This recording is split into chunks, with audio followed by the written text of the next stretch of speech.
Hello, and welcome to Lead Me Home. I am Mary Beth Maestre. On two occasions, I have invited university or college students on this show who have come to us from an organization called Focus. And they call themselves missionary disciples. And Focus was founded by Curtis Martin. And when he presented his mission to Pope John Paul II, Pope John Paul II told him only two words: be soldiers. And every time I do this show with Focus, the Focus missionaries, I always bring that up because I love it. Be soldiers. We were all asked to be soldiers at the time of our confirmation. So let's continue on and see what it's all about. Focus is a college/university organization whose mission is to share the hope and joy of these college or university students. They are trained in church teaching, scripture, prayer, evangelization, and discipleship. Through Bible studies, outreach events, mission trips like the one they're doing right now, being here in Belize, and one-on-one discipleship, these missionaries, they inspire, they build up students in their faith, and they invite them to a personal relationship with Jesus. Having done that, they then are sent out to spread the good news of Jesus. These missionaries always travel with a priest.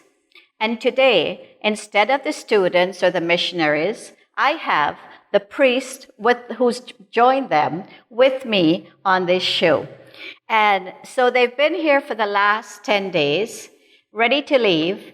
So I'd now like to introduce you to Father Luuk Jansen, who is a Dominican priest and also a convert to the Catholic faith. So let me now introduce Father Luuk. Father Luuk, thank you so much for finding time in between everything you've been doing to come here and do this show with us. It's great to be here. It's nice to get the opportunity. It's great to be in Belize City as well. Oh, good. So, you're going to tell us more about that, how you even got to Belize City. But for the sake of the viewers, Father, I always ask for a little past history of where you're from, parents, families, schools you went to, universities, jobs. So I'll let you take over from there and get started. Okay. Well, my journey has been, although I suppose not extraordinary, it's a lot of people who are converts, but I wasn't really brought up with the Catholic faith. Initially, I think when I was much younger, there might have been some kind of faith in the family. My dad's side of the family would have been religious, his dad especially, but he died when my dad was quite young. And it would be Dutch Reformed, which is connected to the Calvin branch of Protestantism, I suppose. So while that was there maybe a little bit when I was very young, definitely since the end of my primary school and secondary school, there had been no religion in my life, really. And I wasn't baptized, possibly because my parents thought that we would make our own decision when we would be young, when we would be older. And my grandmother actually was a convert to Catholicism, which I didn't know until well after she died. But that would probably have contributed to the fact that my parents kind of didn't baptize both myself and my brother and my sister to make our own decision when that time would come. But that time never came. I went to public schools, so I was not religious or not Catholic or not particularly focused on religion, and that meant that there was no religious input at all. So the only thing I really knew about, I suppose, God was what I would learn through the media and to television and the Discovery Channel, biology classes, and that was not that much. No. But Father, let's go back. Where were you born? I was born in the Netherlands. Okay, so accounts for the accent. I should have said that, yeah. Right. I'm born in the Netherlands. I've lived in Ireland a good bit of my life now, so it's a little bit of a mix of accents. But yes, it's a mix because I don't hear the Irish accent. I hear probably the accent from the Netherlands a lot more. And it's like you say, you're a convert, Father. So some of us have come here in Belize. I guess we're brought up with a Catholic faith all around us, or a Christian faith. Mm-hmm. So people would have had, at least in their houses or places you went, like a picture of Mary, a picture of Jesus, a Bible hanging around, not used, but hanging around. And you tell me there was none of that in your home, huh? No, I don't think there's. I can't think of any religious related articles actually in the house. Really, no. The only thing I can think of now is my things, my Bible, my things for celebrating Mass and things like that. But no, the only memory I have of something kind of related to religion was my grandmother.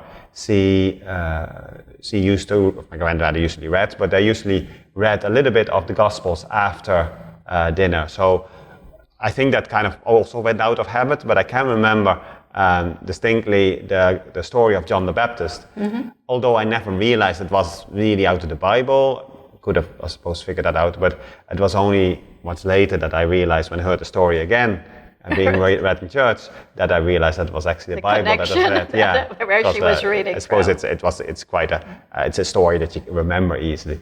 So that's the only kind of that's the only kind of touch I can really remember. I might have gone to Sunday school when I was really young, because friends of us, their kids went, but that would really be it. So practically nothing as far as I can remember. Although there might have been some when I was very small. But Father, every so often on this show, I will speak about a praying mother and a praying grandmother. Mm. And you will never know whether that praying grandmother who taught you that story of St. John the Baptist wasn't praying somewhere on her rosary beads for conversion for somewhere in the family. Yeah. And it may have come through you. Yeah. You'll find out when you meet her in heaven. Yeah, have to wait, hopefully for another little while. Okay, so you do your high school, like you said, no faith at all. You're going to go on to university. What are you going to study at university? Yeah, so I did a degree in mechanical engineering, so 4 years. Near home, I stayed at home, I lived at home. So it was going fairly easy. It wasn't necessarily that taxing. I had a job on the side, so I was quite financially independent. Had my own car, so life was going quite well. Mm-hmm. I kept myself busy. I did a lot with horse riding and hobbies like that. Also helping out building courses for jumping and stuff like that. So life was quite busy and good, and everything was kind of going as I would have liked it to go, I suppose. I'm just waiting to graduate, I suppose, and then get a job, hopefully, and maybe a house, and maybe meet somebody and get married, get children, or whatever way it would present itself. Because I would always have had a tendency towards a traditional family. I would have liked that. I think I come from a good family, which is obviously like every family with its difficulties at times, but I mean a very nice and peaceful family. So it would always have been my ideal to kind of live that way. Yeah. Okay, so I was amazed when I asked you. I said, "Well, here you are in university, so of course on weekends you were having the wildlife." Because I say that for the American scene, and truthfully, it's reached here in Belize. I mean, we don't even have to be at proper university. We're at junior college, and weekends is the wildlife. I mean, kids here are drinking from they're 16 years old because there's no set law. There is somewhere, but no one's observing this law. So it was pleasant to hear you say that the Netherlands, that you weren't into that scene. You were more into your hobby of horseback riding, eh? Yeah, I might have changed now. I'm away from the Netherlands for a good while, and I'm out of university for a good while. But at my time, when I was that age, okay, I know there's friends who were living in the city and things, and they would go out, but it never really struck me as being a mad kind of thing in the weekends. Well, it was usually during the week for students to go out, and they would go out, all right, and I would have gone out, but it wasn't. It wasn't. It was just pleasant and it was social rather than anything else. And as you mentioned, because I had in connection with the horses, with the courses we built, they were cross-country courses. So a lot of the weekends I would spend doing that. So if I would go out for a few drinks on Saturday, it wouldn't be too late because the next day you would be working again on those things. So maybe it's just me, but I think like most of my friends, sometimes we go out and sometimes maybe drink a few too many, but it wasn't. It wasn't a social. It wasn't a have to. No. Here in Belize, it's a must. Come Friday, come Thursday. Yeah. Even starting from Thursday. Come Thursday, it's gotta go. So that was pleasant to hear. Yeah. Okay, so you've graduated from university, and you're going to move on. What's your next step after? You said you were getting ready for to do your thesis. Yeah, I have to. That's why I think the direction started to change a little bit. I had to do 3 months of a graduation project and write a thesis on it to graduate from mechanical engineering. And initially I was going to do that with Philips, which is a big company in the Netherlands, which is a Dutch company. And I think I was actually going to go to Mexico to work there in one of the factories, which was starting up. But it was going to be troubleshooting, which wasn't suitable because you never know what's going to happen.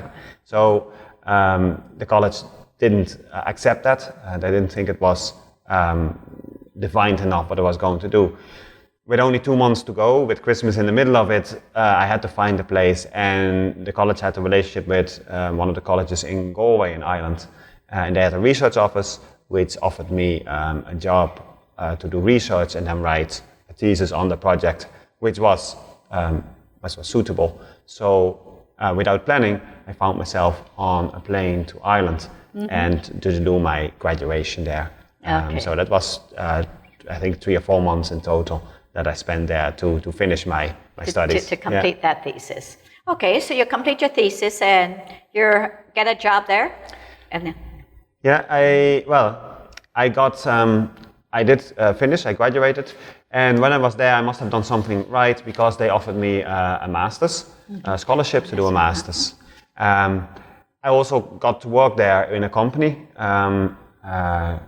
which made refrigeration machines in the research and development office.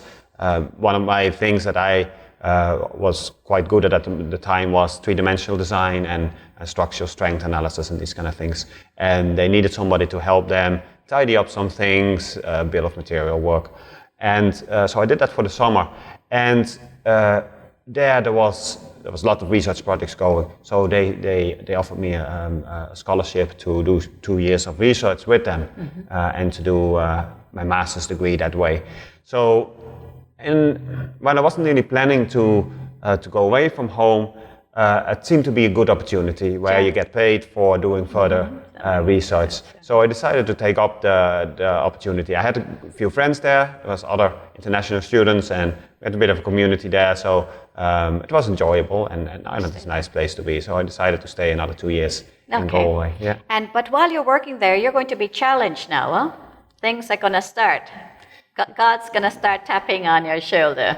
Yeah, that was, I suppose, the real change that happened was that once I arrived in the office, initially to do the work for the summer and then to do my research, one of the engineers there really challenged me on my lack of belief in God. And I suppose he saw this Dutch guy coming in and saw a target for him to evangelize, but also to chat, I suppose. Now he was a Irish Catholic. Yeah. Okay. Yeah. And so he came over and he challenged me on my lack of belief in God, and especially from the scientific point of view, being an engineer. And I suppose that was the only way that he was going to get my attention, because even that I'd always kind of felt that there might have been something like a supernatural reality in the world. I never really thought about it. And So he challenged me on my on the scientific point of view. So that would have been arguing about the Big Bang, talking about all the variables in the cosmos that are needed to be exactly balanced for a cosmos, but especially the Earth to exist. The position of the Earth in the universe in relation to the probabilities of life, life itself, where would it come from, what is required. DNA structures, molecular structures within cells. This is deep, isn't it? Yeah, we had to do a good bit of, there was a lot of research papers to be read. And the more I started to look at the details of the universe, the more I was in awe of the complexity of it, but also the structure of it. So complex, but also structured, which really, as an engineer, was screaming out, there is a design here. So that was really what, that was really what I suppose what he was leading me towards, to kind of see that. A clever approach. He used science on you. Yeah. Anything else would not have worked. Probably not, no. No. And I like argument and I like research, Sure. and especially because as an engineer, you kind of look at all these things, how things work. So yeah, it was really for me. I was interested in it, and I suppose. But then I discovered that it's impossible that the world exists out of sheer chance, even if we could think of a way why it is here, first of all. But even if we leave that question apart, how could the cosmos exist after, let's say, a Big Bang in the way it is? It seems to be impossible. So I kind of had to come around to the conclusion that it's much more reasonable to believe in some kind of a God, some kind of an intellect that created everything, than that it is to think that something like that by chance would Just happen. by chance. Huh? Yeah. Well, that was clever of him. So God showed him how to approach you.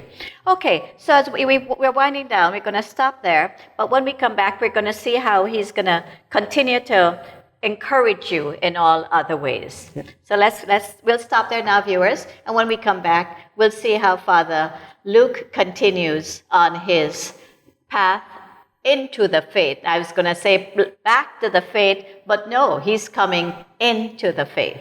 We'll be right back.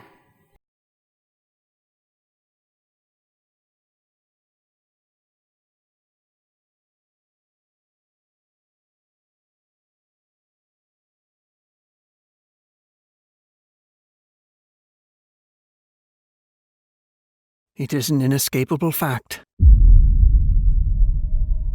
Every man's life ends the same way. It is only the details of how he lived and how he died that distinguish one man from another. There was one man who understood this reality and distinguished himself in a big way. That man's name was Ernest Shackleton. In 1914, this polar expert decided to conquer the unknown. He set out into the deep in pursuit of a great adventure, to be the first one ever to cross the continent of Antarctica. This endeavor would truly test the limits of his endurance. He couldn't do it alone. Legend has it, Shackleton took out an ad in 1914. Men wanted for hazardous journey, low wages, bitter cold, long hours of complete darkness, safe return doubtful, honor and recognition in case of success. He only needed a small crew for this enterprise, yet he received 5,000 responses. 5,000 men ready to die, rather than to suffer a dull, monotonous existence. Shackleton's ad promised them something, a chance to do something great with their lives.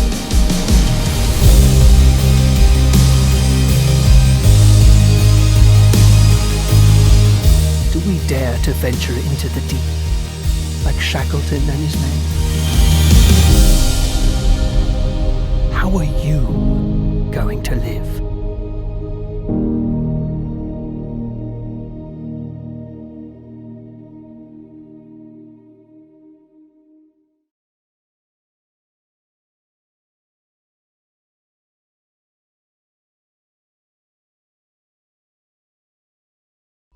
Welcome back.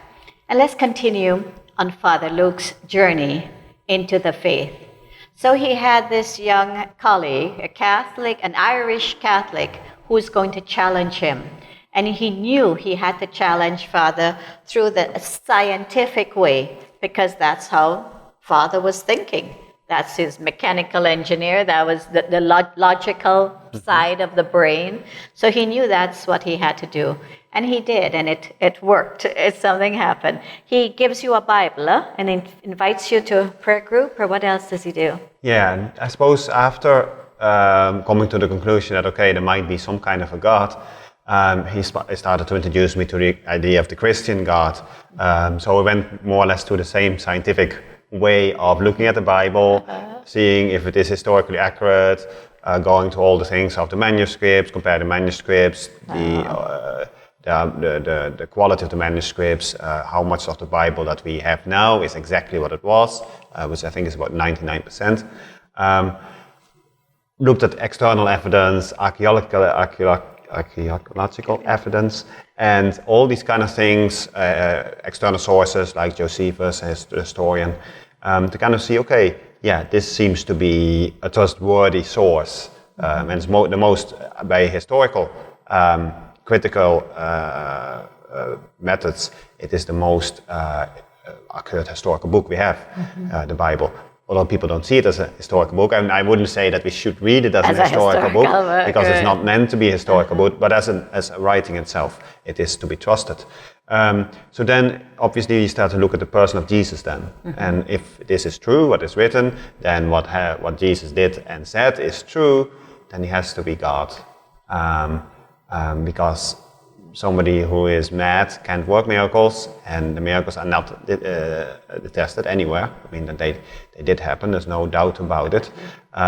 He had the wisdom, so yeah, he wasn't mad or lunatic or anything like that. No, he had to be what he said he was be. He wasn't a liar either, because that wouldn't make him a good person. Exactly. So he had to be God. And so my friend gave me a Bible and asked me to read a little bit of the New Testament each day, just maybe 5 minutes before going to bed or whatever, and to pop into a church, well, to say a prayer each day, to ask God that to show me that if He exists, to really allow me to see it, because He said if it is this loving God, then this God will help, will reveal Himself in some kind of a way to you.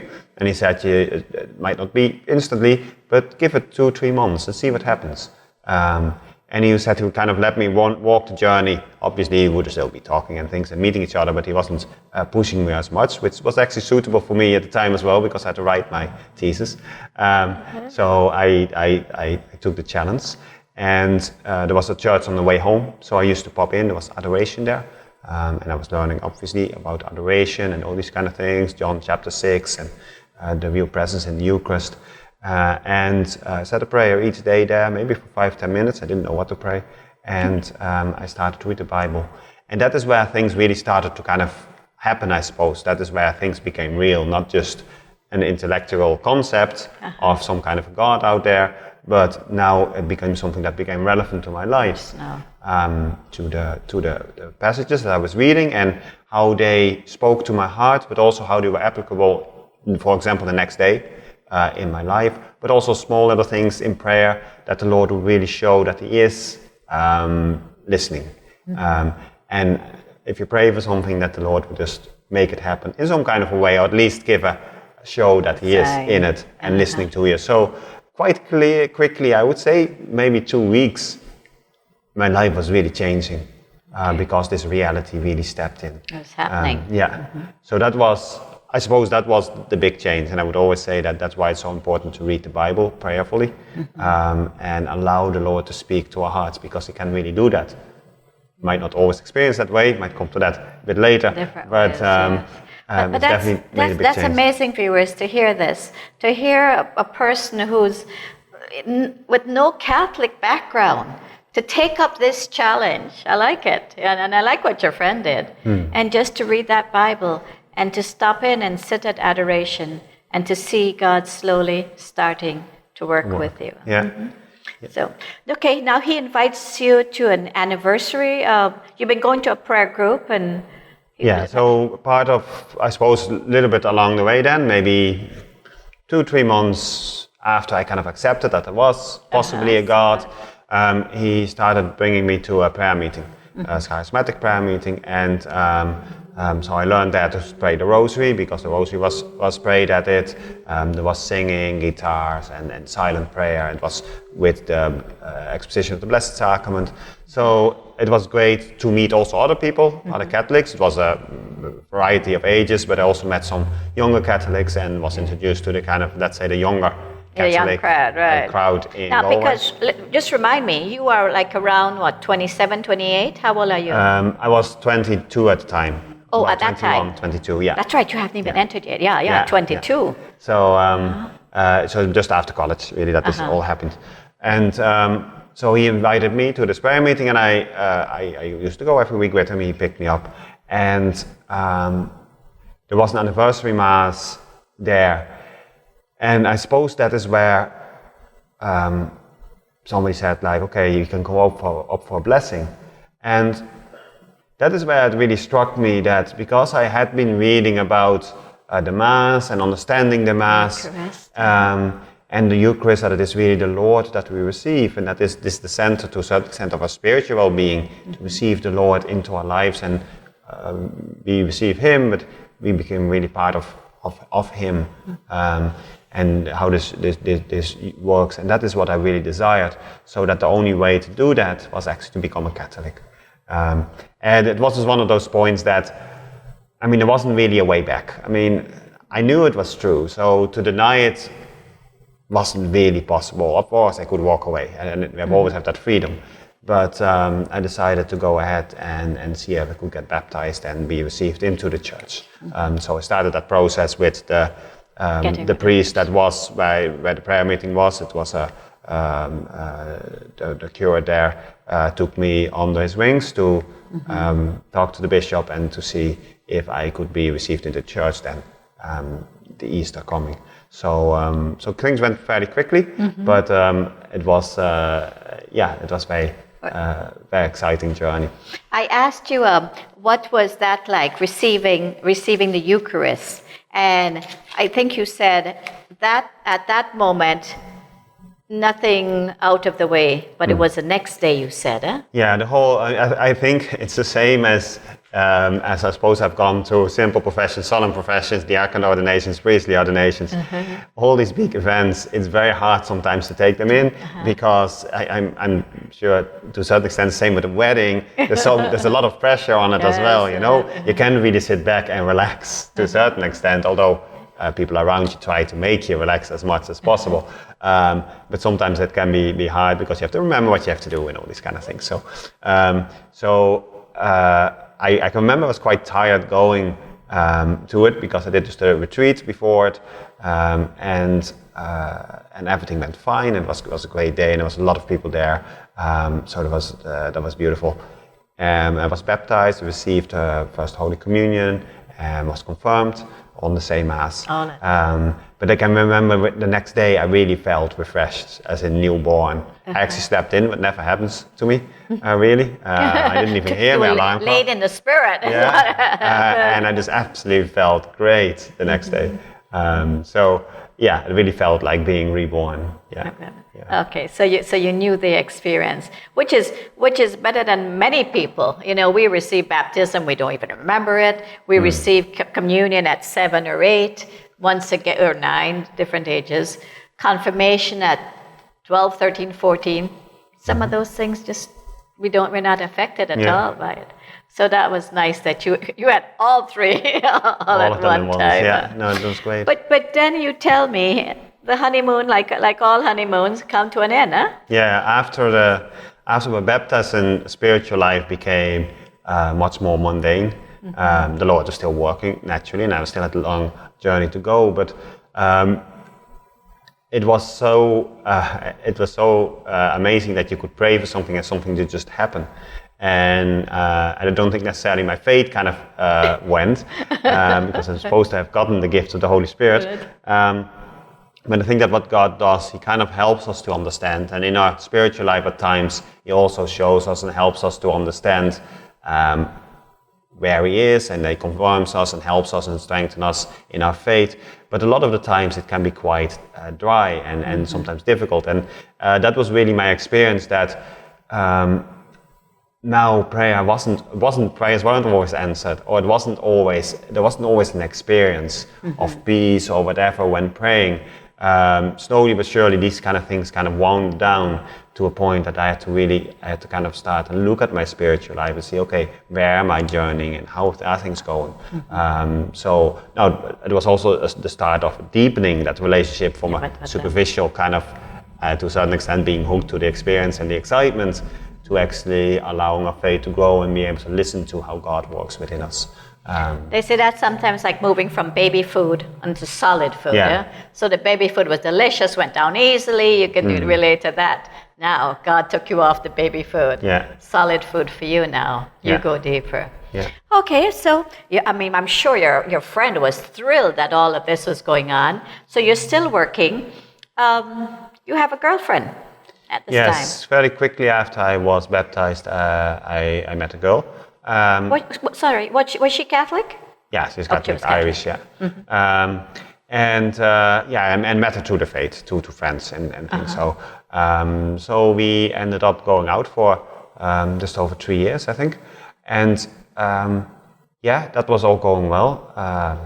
Thought this was going to be marriage. I mean, we more or less agreed on that.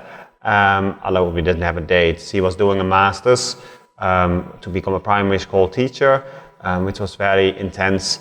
The time I actually started to set up my own company as well. So it was busy. And as happens when you're busy and you don't see each other as much, being two parts of the country at that time, there was a little bit of tension. And so while the relationship was always good, at that time she wanted to have a little bit of space. And to a certain extent, I never really thought about the priesthood. Also because a lot of people said, oh, you would be a priest and things, and I didn't. I always thought I was going to get married, and that was what I expected, and naturally having a good, strong relationship helped that. So I never thought that I would break up a relationship to try or discern the priesthood. I mean, if God wanted me to do that, it would be clear. So at this time, when she said she wanted to have a little bit of space, I more or less said in prayer to God, well, if she wants to have a bit of space, if you want me to do something else, then I am available. And I happened to go. What a prayer! Let's stop right there, viewers. You hear that? Girlfriend wants to have space, and that's a sort of. That came around, I think, years and years ago. Before, usually in courting or anything, nobody needed space. No. You had courting time. Then the modern world said, okay, let me try this out, but I need to have my space. Whatever does it mean? You're going to get married. You're not going to have any space once you're married. But like you said, that you are at a distance, so maybe she thought she needed to think this through. Yeah, well, there was a lot of pressure as well. I mean, other pressures, like you said. Yeah, I mean, a lot of lessons preparation. But then, so after this happens, you actually. I'm trying to get it in here. You prayed to God and said, God, if you have something else planned for me, show me that. And you had not even, were you questioning even the priesthood yet? I never really, I can't remember that I actively would have thought about it. I mean, it should be a question in anybody's life, I suppose. What is God asking us to do? Yes, that part. Are we, religious life, I suppose, sisters, nuns, enclosed, priesthood should be a question for a man, I suppose. I mean, it should always be something we considered, but it wasn't something I actively considered because I didn't think that was the way my life was going. But then I just went to a Catholic conference. That was the reason I was in Dublin at the time. And we prayed the rosary, and during the rosary I just knew that God, He just touched me, and I just knew that it was an answer to prayer. Why? You just know these things. And more or less then and there, there was a Dominican priest I knew from doing a distance learning course. I knew was very spiritual. He gave us a day retreat.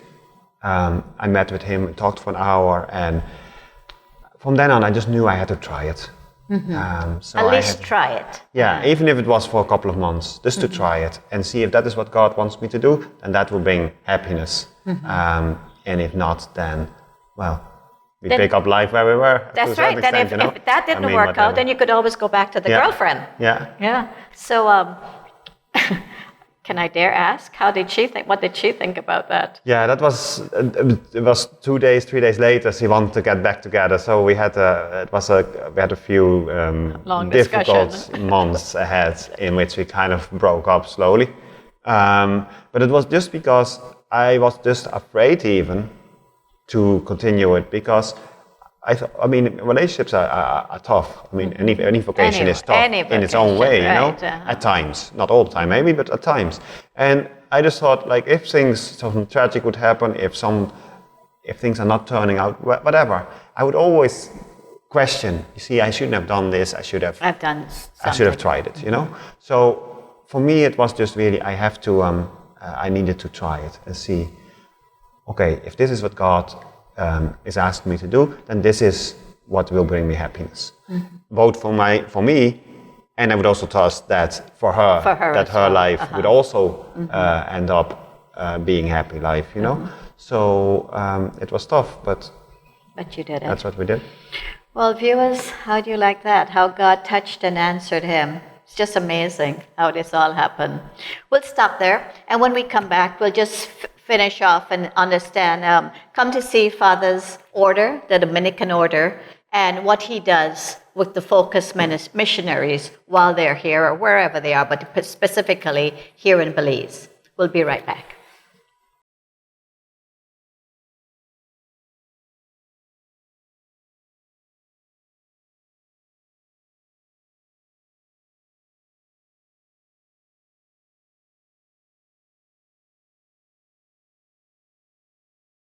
It is an inescapable fact. Every man's life ends the same way. It is only the details of how he lived and how he died that distinguish one man from another. There was one man who understood this reality and distinguished himself in a big way. That man's name was Ernest Shackleton. In 1914, this polar expert decided to conquer the unknown. He set out into the deep in pursuit of a great adventure, to be the first one ever to cross the continent of Antarctica. This endeavor would truly test the limits of his endurance. But he couldn't do it alone. Legend has it, Shackleton took out an ad in 1914. Men wanted for hazardous journey, low wages, bitter cold, long hours of complete darkness, safe return doubtful, honor and recognition in case of success. He only needed a small crew for this enterprise, yet he received 5,000 responses. 5,000 men ready to die, rather than to suffer a dull, monotonous existence. Shackleton's ad promised them something, a chance to do something great with their lives.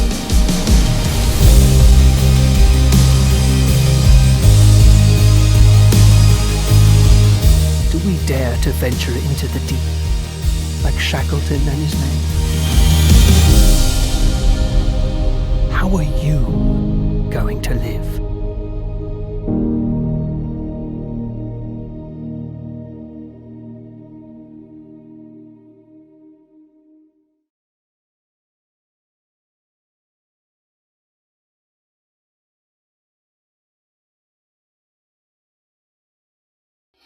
Let's now continue on Father Luuk's story. So I'm still flabbergasted about how this whole whole event took place. My show says, "Lead me home." And we know that's sort of back to the Catholic faith, or home could also mean heaven. Father Luuk is not being led back. He's being led to the home. What we can, as Catholics, we feel most of us here in Belize have had Catholicism or Protestantism, or Christianity, to that, in that sense. So it's hard that none of this. You wouldn't have called yourself a Christian, not by any means, earlier in your life. So now you are, through this Irish Catholic friend, has come into the faith. And now we left off when you're talking to us, a Dominican spiritual director, and you're saying that you're going to enter, huh? Yeah, so it's about a year after I really perceived that this is what God was asking me. And it's interesting because it was only a short moment that it was clear to me. After that, there was no consolation, no spiritual consolation. Yes, but as I mentioned, I just thought I just had to try it. So I just trusted on God, and I thought I first go to talk with spiritual director, and if he thinks there might be a call, then I talk to the vocations director, and he thinks there's a call, then I do the interviews, and eventually get there, maybe. And I did, and I received the habit in 2007 to start my novitiate year. The first year is a year of prayer and further discernment. So that was I was looking forward to, just to kind of pray and learn to be close to God, listen to His voice. And I think from that moment on, I kind of really knew that, okay, this is what God is asking me to do. Didn't know what would happen in the future, but I mean, this was definitely being on the right road. And I don't think apart from the obviously difficulties and doubts you have, really looked back from that moment, because to pray, I just knew that this is God is asking me to do. So that was great. I did my first year, and then I started my studies to become a priest. And I think one of the things that really, because I would have known the Franciscans in Ireland, I would never have really felt called to the diocesan priesthood, because I don't really I'm not from Ireland, I didn't have a diocese, didn't know anybody, and community life would always have attracted me if it would come, because to have the support, and also because maybe I'm a convert and was reasonably young in the faith, about 4 years. So I really learned that Dominicans is really what I would have chosen, maybe, if I haven't chosen myself, and it wasn't just divine providence that kind of brought me there, because prayer has to be the center of everything.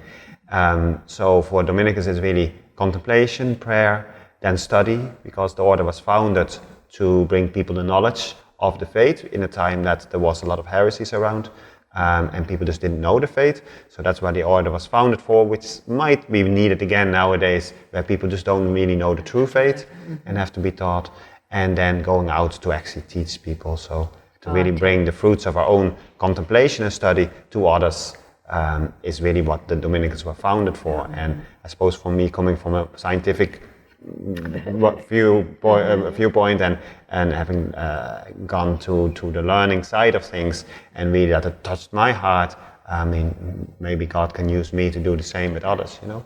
So and you said the initials at the end of your father, Luuk Jansen, OP. Yeah. OP means the Order of Preachers. Order of Preachers. Preachers. Yeah. So that is the official name of the Dominican order. I mean, it's often said the Dominican order because it's St. Dominic that founded it. But the official name would be the Order of Preachers. Order of Preachers. So that would be part of the whole whatever of everything you studied. Just a quick diversion here. Whatever happened to your friend? Your Catholic friend? Have you stayed friends with him? Yeah, I try to visit him. It's practically once a year or something like that. Occasionally we're in touch, not that regularly. I mean, he has a family. He has 6 or 7 kids. Wow, good Irish Catholic, isn't he? But I'm sure he can take credit to say, you know, some of the things you all were discussing and was deep. And I'm saying, like, even when you came into receiving Eucharist, you all were discussing, and he's asking you to look at this and look at that. These are things you'd have been studying in the priesthood already, and you were doing it way in advance. You were doing some of that. So I can see how you could have been led. I mean, the rest of us, we didn't do any of that. You know, sure, you open the Bible, read a little story, and that's it. Think about it for a couple of minutes. But he had you going a lot deeper. So I suppose can see that's when you make the decision at a later age. You kind of have to look and see if you make a decision like that and take it serious, then you have to know what you're choosing as well. So I think he started you on the road of that deep prayer, because you were doing it already, in Bible reading and contemplation on what you had read, and applying it to your daily life. So you were doing this from 23, 24, 25 already. That's incredible.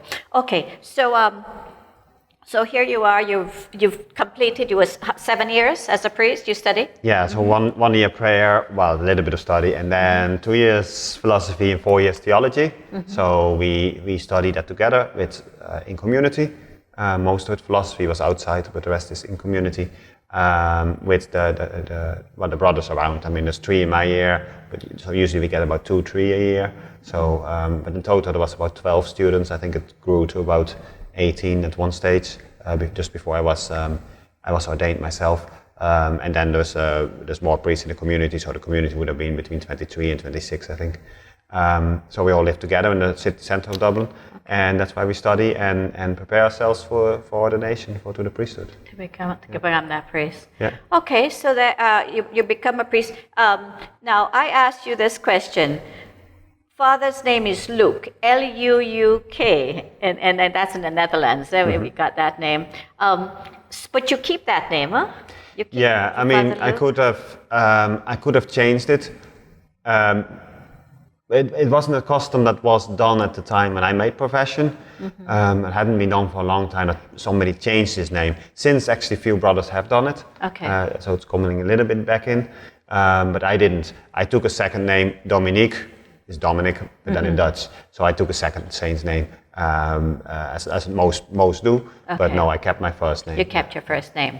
L-U, and it's spelled, so when you see it come up on the show, it's not spelled wrong. It's L-U-U-K. Okay, yeah, that's how you spell Luuk.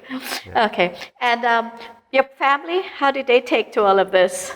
Yeah, mixed, I suppose, but good at the moment. Initial being baptized, I think my dad was almost excited about it, that I actually made the decision myself to do it. My mother was indifferent, I think. When I said that I was going to join the religious life, it was a little bit more complicated. I can remember driving to the airport and seeing it's 200 kilometers away, 150 kilometers away, 50 kilometers away, and I was driving. I think I really have to tell them. This was in January, but the next time I was going to come home was just before I was going to enter. So, and I would have to make arrangements. So that was tough. And I always say, like, it's usually my mother that kind of keeps the conversation going. My dad is silent. After I told it, it was my dad who tried to make awkward conversation. She went totally silent. Said nothing.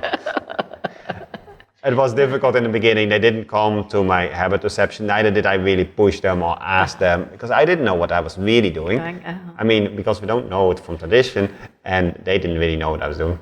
But they came down 6-7 months into my first year and met the community. And I think since then they have been supportive, and they have seen that it is. They met the brothers and things like that. So, and they have been at the big occasions, my solemn profession, my diaconate ordination, my priestly ordination. They have met the communities a few times. So, yeah, no.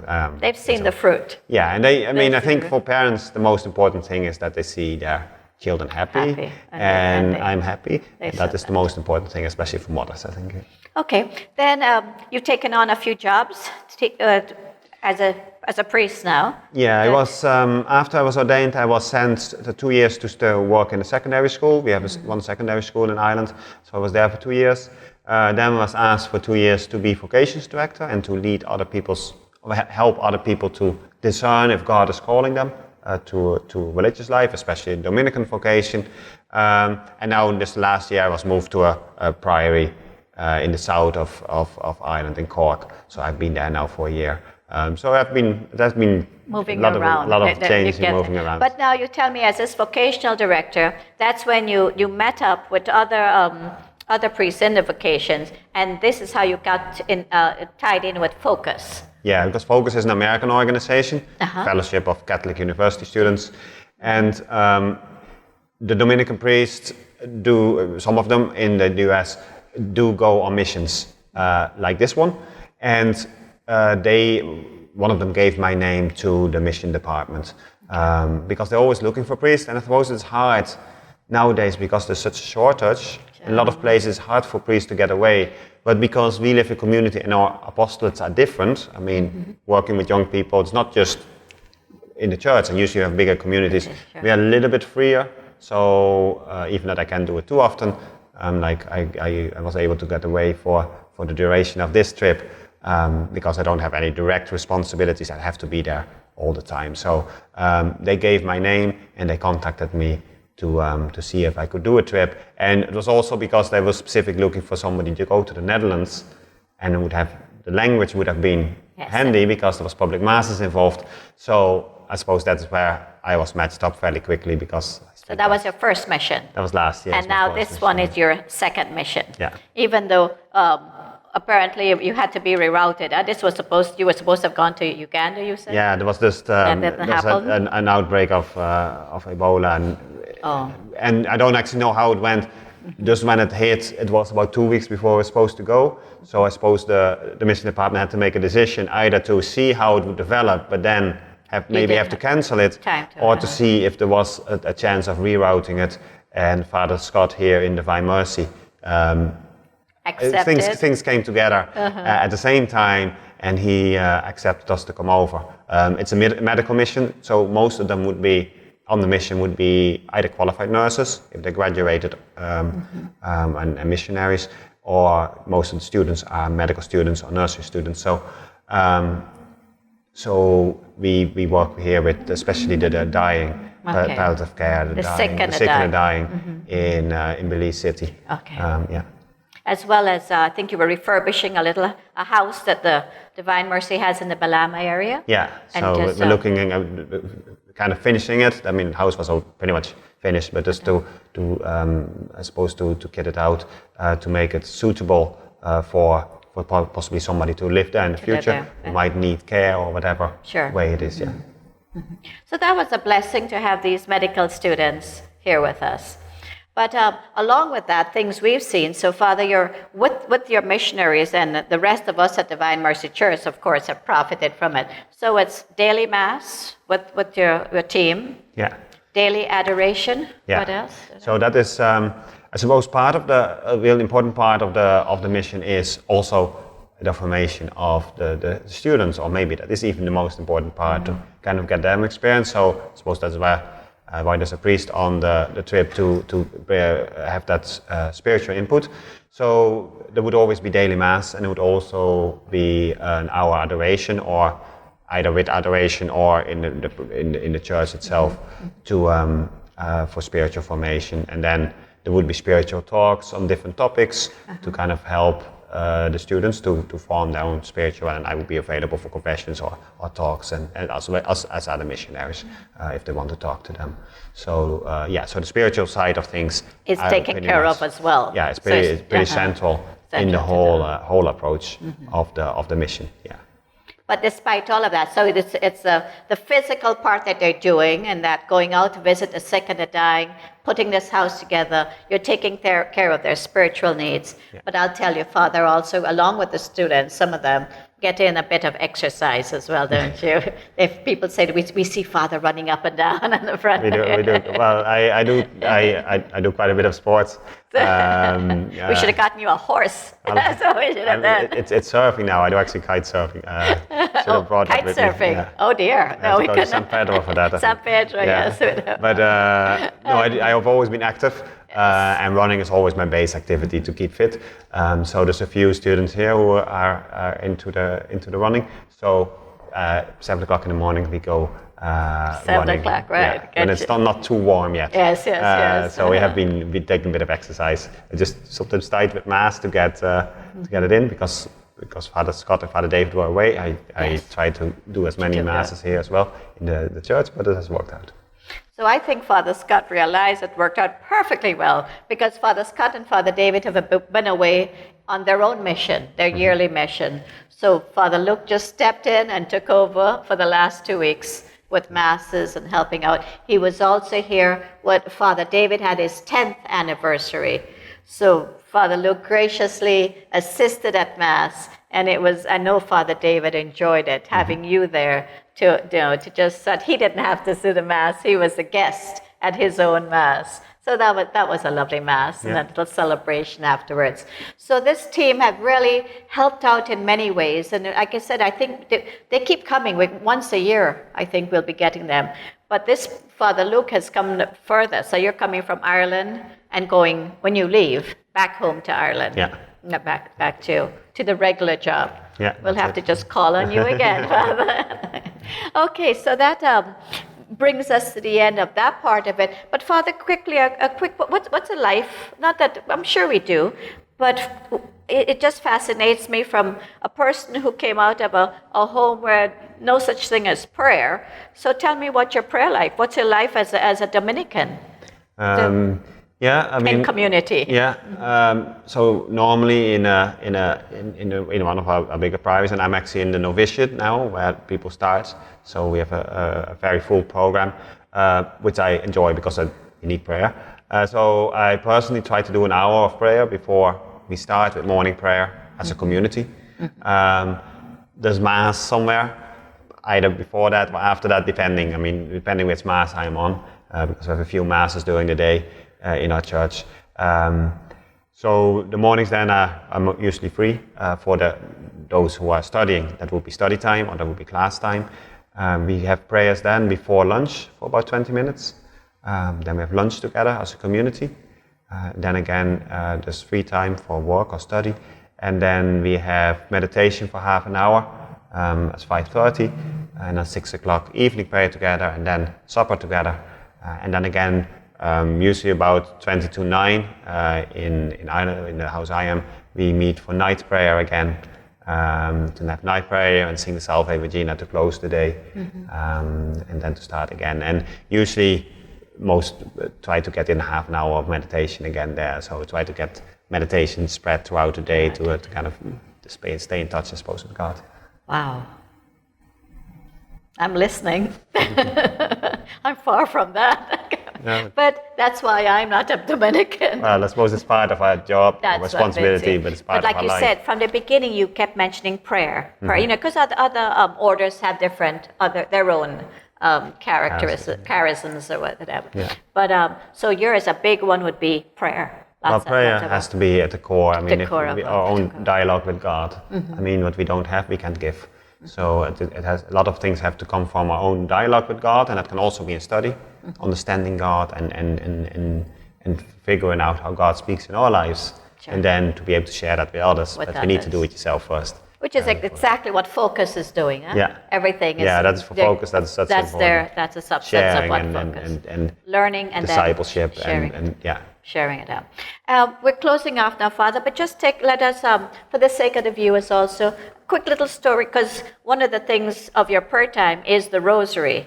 And Father's habit, I'll get a picture of it, is the rosary on the side here. So the rosary is big with the Dominicans. Yeah. So what's a quick 1-minute history on, say, Dominic? The rest of us, we can look it up at any time.